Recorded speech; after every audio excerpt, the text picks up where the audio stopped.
क्या भारत और कनाडा की ये सुपर डील चीन और पाकिस्तान की नींद खराब कर चुकी है?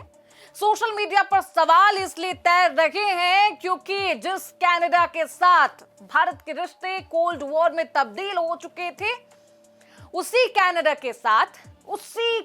के साथ प्रधानमंत्री मोदी ने एक डील कर ली है। एक ऐसा दांव खेला है जिससे दुनिया हैरान है, परेशान है, चिंतित है, वो भी तब जब मिडिल ईस्ट में तनाव है।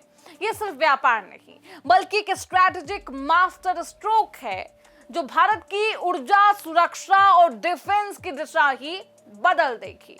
क्यों बेचैन है पाकिस्तान और चीन? आखिर ये डील क्या है और इस डील से भारत को फायदे क्या होंगे, सब कुछ इस रिपोर्ट में बताएंगे। बहुत स्वागत है आपका।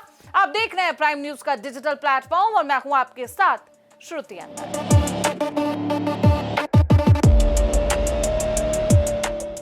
आसमान में कूटनीति की एक ऐसी बिसात बिछी जिसने दक्षिण एशिया के शक्ति संतुलन को पूरी तरह तबाह कर दिया।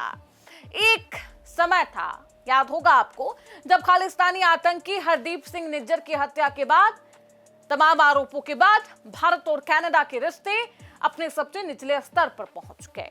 लेकिन जब प्रधानमंत्री नरेंद्र मोदी और कनाडाई प्रधानमंत्री मार्क कार्नी के बीच हुई 2.6 अरब डॉलर की यूरेनियम डील होती है, यूरेनियम डील, इसके फायदे क्या हैं ये आपको बताएंगे। इसी फायदे को देखकर दुनिया परेशान है, चकित है। ये समझौता सिर्फ दो देशों के बीच व्यापार का नहीं है बल्कि एक ऐसा स्ट्रैटेजिक मास्टर स्ट्रोक है जो सीधे तौर पर चीन की जो दादागिरी है खत्म कर देगी, पाकिस्तान को परेशान कर देगी और उसकी कूटनीतिक चालों पर भी ये हमला है।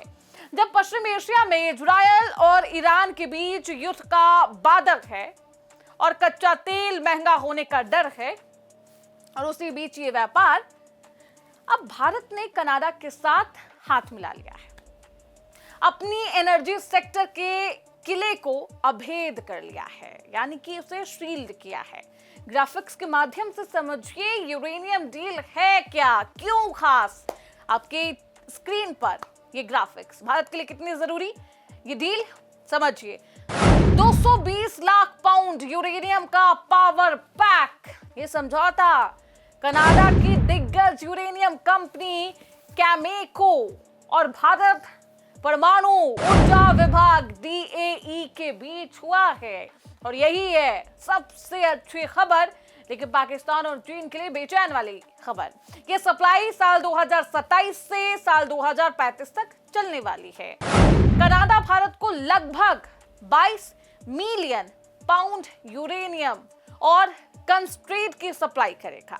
ये यूरेनियम भारत के उन 24 ऑपरेटिंग परमाणु रिएक्टर और भविष्य में बनने वाले दर्जनों नए प्लांट्स के लिए ईंधन का काम करेंगे, जिनके जरिए भारत ने 2047 तक 100 गीगावाट परमाणु ऊर्जा पैदा करने का लक्ष्य रखा है। अब सोचिए इस डील से, इस व्यापार से भारत को क्या फायदा होने वाला है। ग्राफिक्स आपके स्क्रीन पर है। भारत के परमाणु बिजली घरों को निरंतर ईंधन मिलेगा, ईंधन, और हमें बिजली संकट का सामना भी नहीं करना होगा। भविष्य में बिजली जाएगी ही नहीं। नई परमाणु तकनीक, SMR और एडवांस रिएक्टर, दोनों देशों ने सिर्फ ईंधन ही नहीं बल्कि तकनीक साझा करने पर भी हाथ मिला लिया है। भारत और कनाडा अब छोटे मॉड्यूलर रिएक्टर SMR पर मिलकर काम करेंगे, जिससे दूर दराज के इलाकों में स्वच्छ बिजली पहुंचाई जा सकेगी। ये बिजली पहुंचाई जा सकेगी कैसे, वो आपको बताऊंगी। व्यापार चौगुना करने का लक्ष्य है, 50 अरब डॉलर का करने का लक्ष्य है। प्रधानमंत्री मोदी और मार्क कार्नी ने आर्थिक रिश्तों को एक नई ऊंचाई देने का संकल्प लिया है। इस व्यापार के बाद वर्तमान में दोनों देशों का आपसी व्यापार 13 अरब डॉलर है, जिसे 2030 तक बढ़ाकर 50 अरब डॉलर के पार ले जाने का लक्ष्य है। और इसी लक्ष्य को प्राप्त करने के लिए दोनों देश मिलकर काम करेंगे। कनाडा के पास दुर्लभ खनिजों का विशाल भंडार है। यह समझौता भारत के इलेक्ट्रिक वाहन, EV और सेमीकंडक्टर निर्माण के लिए कच्चे माल की उपलब्धता सुनिश्चित करेगा। ये एक बेहद अहम फायदा है। पहली बार कनाडा और भारत रक्षा संवाद शुरू करने का फैसला लिया गया। इसमें समुद्री रक्षा के डिफेंस इंडस्ट्री में सहयोग मिलेगा। भारतीय अंतरिक्ष अनुसंधान संगठन ISRO यानी कि इसरो और कनाडाई अंतरिक्ष एजेंसी सीएसए अब पृथ्वी के अवलोकन, आपदा प्रबंधन, क्वांटम टेक्नोलॉजी पर संयुक्त रूप से काम करेंगे, एक साथ काम करेंगे। अब समझिए क्यों जरूरी है ये नई साझेदारी। भारत और कनाडा के बीच जो रिश्ता है उसमें मजबूती लाना क्यों अहम है, ये समझिए। विशेषज्ञों का मानना है कि मौजूदा वैश्विक हालात में ये कदम व्यवहारिक है। भारत अपने ऊर्जा स्रोतों में विविधता लाना चाहता है, यानी कि उनके जो सोर्सेज हैं वो उसमें वेराइटीज लाने की कोशिश कर रहा। कनाडा एशिया में नए बाजार और निवेश अवसर तलाश रहा है। दोनों देश चीन और रूस पर निर्भरता कम करना चाहते हैं, इसलिए साथ आए हैं। सर्वे ये भी बताते हैं कि कनाडा भी जनसंख्या में भारत के पीछे नहीं है और ऐसे में संख्या में लोग जो भारत के साथ रिश्ते बहाल करने के पक्ष में है, भारत के साथ साझेदारी करेंगे। अब देखिए, प्रधानमंत्री मोदी और कनाडाई समकक्ष मार्क कार्नी के बीच दिल्ली में मुलाकात हुई। इस दौरान दोनों देशों के बीच कई अहम समझौते पर हस्ताक्षर हुए।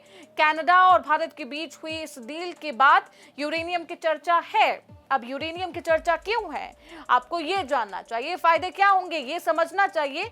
ऐसे में आपको जो बताते हैं कि यूरेनियम को किसी देश के लिए खास संपत्ति क्यों माना जाता है। प्राकृतिक रूप से ये मिलने वाला यूरेनियम सीधे उपयोग के लिए बहुत काम का नहीं होता, क्योंकि इसमें ज्यादातर हिस्से U-238 के होते हैं, जबकि असली उपयोगी जो हिस्सा है वो U-235 का होता है। और इसकी प्राकृतिक यूरेनियम में बहुत कम यानी लगभग 0.7% ही होती है। इसी वजह से बिना प्रोसेस किए इसे बेकार जैसा कहा जा सकता है, यानी कि कोई काम का नहीं, क्योंकि ना तो ये सीधे परमाणु ईंधन के रूप में इस्तेमाल हो सकता है, ना ही अन्य उन्नत परमाणु तकनीकों में। ऐसे में इसे काम में लेने के लिए प्रोसेस करना होता है और ये जो प्रोसेस करने की कला है ये भी बहुत कीमती है। यूरेनियम को उपयोगी बनाने की प्रक्रिया को एनरिचमेंट कहते हैं, जिसमें विशेष मशीनें खासकर सेंट्रीफ्यूज की मदद से U-235 की मात्रा बढ़ाई जाती है। जब इसका प्रतिशत बढ़ जाता है तब वही यूरेनियम बिजली बनाने वाले परमाणु रिएक्टरों में ईंधन बन सकता है। अगर इसे बहुत अधिक स्तर तक संवर्धित कर दिया जाए तो यही पदार्थ हथियार ग्रेड सामग्री भी बन सकता है। और यही वजह है कि दुनिया भर में परमाणु कार्यक्रम को लेकर विवाद इस बात पर ज्यादा होते हैं कि किसी देश के पास यूरेनियम है या फिर नहीं, या ज्यादा इस बात पर कि उसका संवर्धन स्तर कितना है। बिजली बनाने का काम अब काफी होगा। देखिए, यूरेनियम से बिजली बनाने की जो प्रक्रिया है उसको परमाणु ऊर्जा उत्पादन या न्यूक्लियर पावर जनरेशन कहा जाता है।